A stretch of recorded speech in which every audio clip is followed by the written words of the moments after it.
Notre secours est dans le nom du Seigneur, qui a fait le ciel et la terre. Bon, qu'est-ce que vous voulez que je vous dise? On a vu hier la différence de récit qu'il y avait entre les Actes des Apôtres, chapitre 15, qui nous parlait du concile de Jérusalem, où, de manière totalement irénique, on avait l'impression qu'un compromis avait été trouvé pour que les chrétiens d'origine juive et les chrétiens d'origine païenne puissent cohabiter ensemble, avec Pierre comme figure consensuelle. Et on a vu le récit totalement différent qui était donné par Paul dans la lettre aux Galates. Les choses ont peut-être été plus compliquées que ça n'en a l'air. Mais qu'est-ce qui a bien pu se passer après le concile de Jérusalem? On va retourner du côté des Actes des Apôtres. On va voir si en lisant à travers les lignes, maintenant qu'on est averti, il n'y a pas une ou deux petites choses qu'on va réussir à voir. Actes des Apôtres, fin du chapitre 15 jusqu'au chapitre 16 inclus.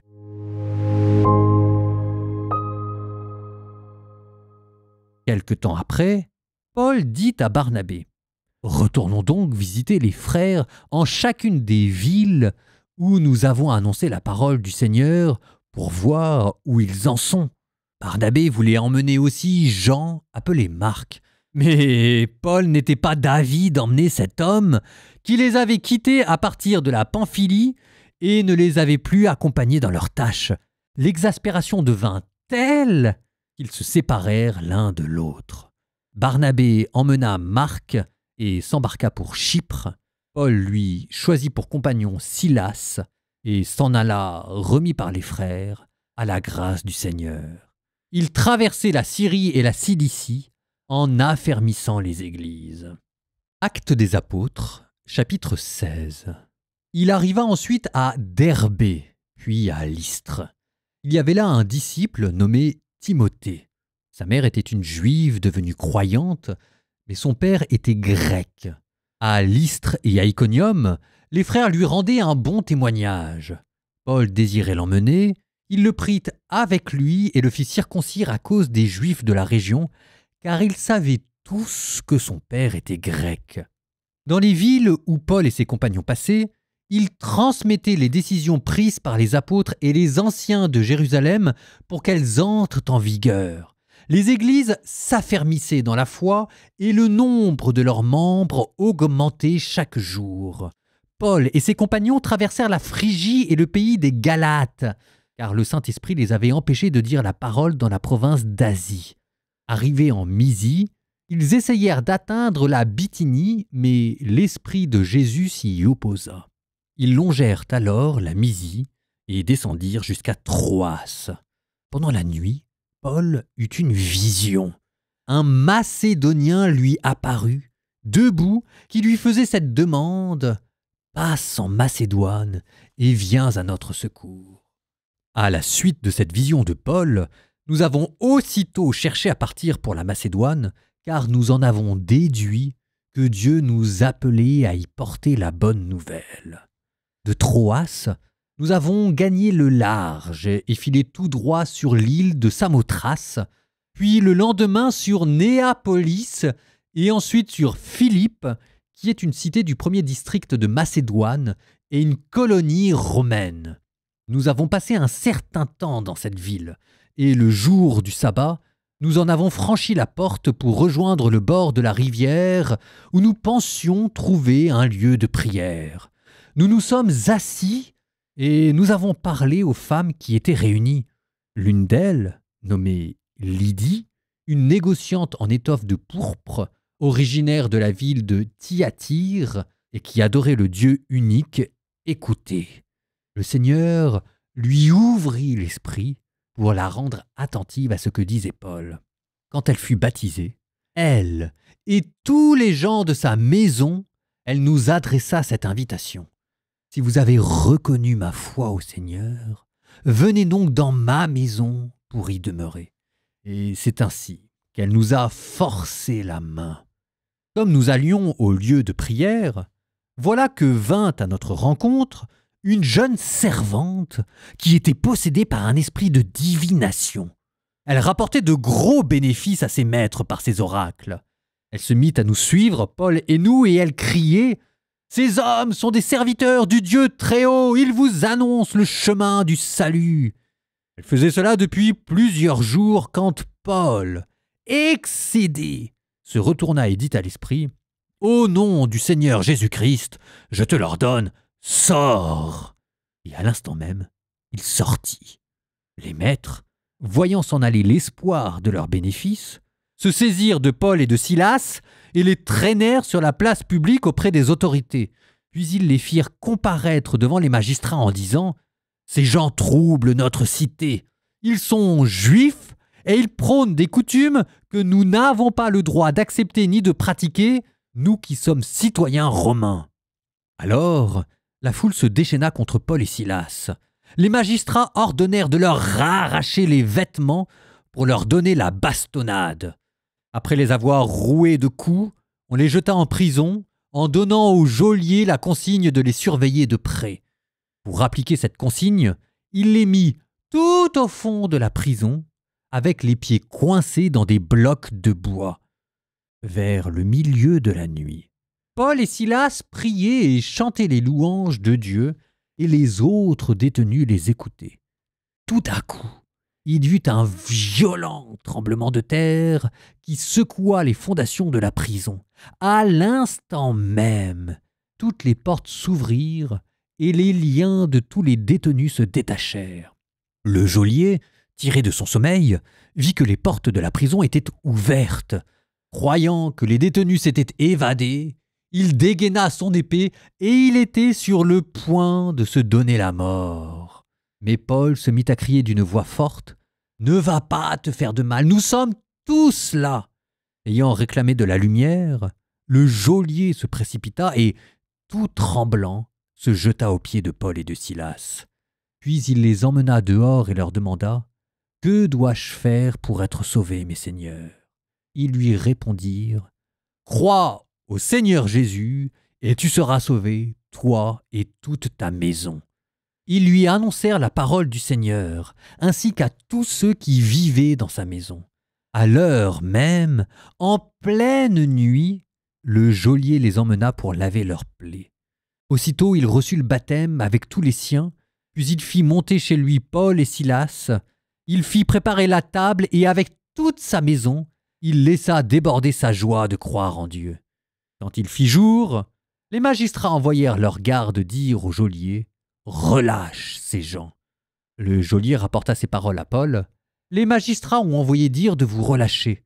Sortez donc maintenant et partez en paix. » Mais Paul dit aux gardes « Ils nous ont fait flageller en public sans jugement, alors que nous sommes citoyens romains.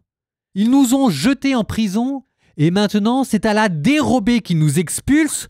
Il n'en est pas question qu'ils viennent eux-mêmes nous faire sortir. » Les gardes rapportèrent cela aux magistrats. Ceux-ci furent pris de peur en apprenant que c'étaient des Romains.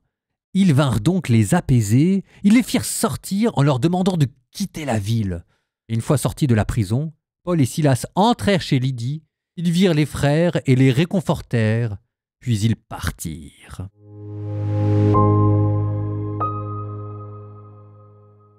Est-ce que vous avez réussi à lire entre les lignes ?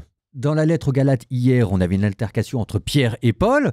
Et voilà qu'on a commencé notre lecture aujourd'hui dans les Actes des Apôtres avec une altercation entre les amis de toujours, Barnabé et Paul. Période manifestement un peu compliquée pour saint Paul. Alors on revient 2 secondes sur l'altercation entre Barnabé et saint Paul. Les deux compères préparent un deuxième voyage missionnaire. Bravo, 20 sur 20. Mais voilà que Barnabé veut emmener avec lui Marc. Marc, on s'en souvient, il avait été présent lors du premier voyage missionnaire et il n'avait pas particulièrement brillé. Il avait craqué, il les avait plantés au milieu du voyage. Barnabé veut lui donner une deuxième chance, parce qu'il est comme ça Barnabé, il est sympa. Paul pète un câble. Alors, évitons d'être trop dur avec Paul non plus, on ne sait pas tout ce qui s'est passé, et c'est vrai que quand vous partez dans un voyage, et c'est des voyages dangereux, vous avez besoin d'une roue de secours, vous n'avez pas besoin d'une roue crevée. On imagine Barnabé qui devait la voir un tout petit peu mauvaise, sachant que c'est Barnabé qui a mis le pied à l'étrier de Paul et que c'est Barnabé qui allait chercher Paul quand il était ostracisé par tout le monde à Tarse. En attendant, ça nous met Paul dans une situation relativement complexe. Il vient de s'attraper avec la première colonne de l'église, Pierre. Il vient de s'attraper avec le responsable de la plus grosse communauté chrétienne à Antioche. Alors, il part quand même avec Silas. Silas était celui qui avait été envoyé par l'église mère de Jérusalem pour vérifier le bon fonctionnement de Antioche. Et Silas va être celui qui va garantir la mission et la légitimité de Paul, mais les liens sont fragilisés maintenant. Et d'ailleurs, ce deuxième voyage missionnaire ne retournera pas sur les traces du premier. Peut-être que maintenant pour Paul, il faut aussi aller ailleurs. On ne sait pas. En tout cas, c'est ainsi que commence le deuxième voyage missionnaire, et comme quoi, à tout malheur quelque chose est bon, il va nous obliger à aller beaucoup plus loin, en terre inconnue. On commence par faire la connaissance d'un nouveau caractère, Timothée, fils d'une mère juive, Eunice, d'un père grec. C'est le pont parfait entre les deux mondes, entre le monde juif et le monde grec, qui va devenir le compagnon fidèle de Paul. Enfin, pour l'instant, on vient de faire sa connaissance, donc n'allons pas trop vite en besogne, mais Timothée, il aura le droit à 2 lettres, rien que pour lui. Je vous ai dit que ce voyage allait nous amener en terre inconnue, et ça commence par une vision. Paul, manifestement, voulait continuer en Asie, c'est sa terre natale, mais voilà qu'il voit un Macédonien qui l'appelle à l'aide. Alors nous, la Macédoine, ça nous parle pas trop. C'est un pays coincé entre la Grèce et l'Asie mineure, et en gros, c'est là-bas, et au temps de l'Empire romain, tout est dans tout. Mais dans la tête de Paul, c'est une terre complètement inconnue, il change de continent. Alors oui, c'est l'Empire romain, mais n'empêche que Paul, il va dans un pays où il n'a plus aucun repère. En Asie, il connaît, enfin, il a fréquenté, il était marchand de tentes là-bas. En Europe, il connaît qui, il connaît quoi. Dans la tête de Paul, la Macédoine, c'était un monde entier nouveau. En fait, vous changez de continent. C'est quelque chose qui est tellement important que ça vous est présenté dans les Actes des Apôtres comme faisant partie d'une révélation. Et là, manifestement, il y a pas mal d'anecdotes. Il y a la rencontre avec Lydie, une commerçante de pourpre qui deviendra une amie. Il y a la libération d'une esclave possédée. Et on voit comment est-ce que le christianisme, en exorcisant les démons, finit par constituer une menace économique. Ça permet d'ailleurs de relativiser notre vision de l'Empire romain, je trouve. On en a souvent une vision exagérément fantasmée et on voit à mots couverts derrière ces anecdotes qu'en fait, il y avait un esclavage extrêmement répandu, des formes crasses de paganisme. Et ici, avec cette femme esclave, en fait, on mélange les deux. On réduit quelqu'un en esclavage pour manipuler ses pouvoirs politiques. Ils se font arrêter parce que dès qu'on touche à l'argent de la mafia, on finit toujours par se faire arrêter. Et là, carrément, tremblement de terre. Rien de moins que cela. En prison, Paul chante à tue-tête pendant la nuit, et là, la force de la louange qui fait tomber les chaînes. La louange, c'est elle qui, au milieu des persécutions, vous fait faire des miracles. N'empêche que vous voyez la réaction de Paul, qui n'en profite pas, mais qui lui est soumis aux autorités. Parce que l'Empire romain, malgré tous ses problèmes, est un état de droit, sûr de lui. Il reste en prison, et là, il fait valoir sa citoyenneté romaine. Ça, c'est très important, ça. Il y a un combat politique qui est en train de naître. Faire reconnaître aux autorités romaines la légitimité du christianisme. Alléluia, il est bon de fêter notre Dieu, il est beau de chanter sa louange. Le Seigneur rebâtit Jérusalem, il rassemble les déportés d'Israël, il guérit les cœurs brisés et soigne leurs blessures. Il compte le nombre des étoiles, il donne à chacune un nom, il est grand, il est fort notre Maître. Nul n'a mesuré son intelligence. Le Seigneur élève les humbles et rabaisse jusqu'à terre les impies. Entonnez pour le Seigneur l'action de grâce. Jouez pour notre Dieu sur la cithare.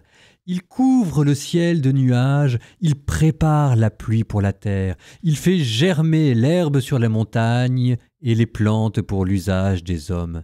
Il donne leur pâture aux troupeaux, aux petits du corbeau qui la réclament. La force des chevaux n'est pas ce qu'il aime, ni la victoire des guerriers ce qui lui plaît.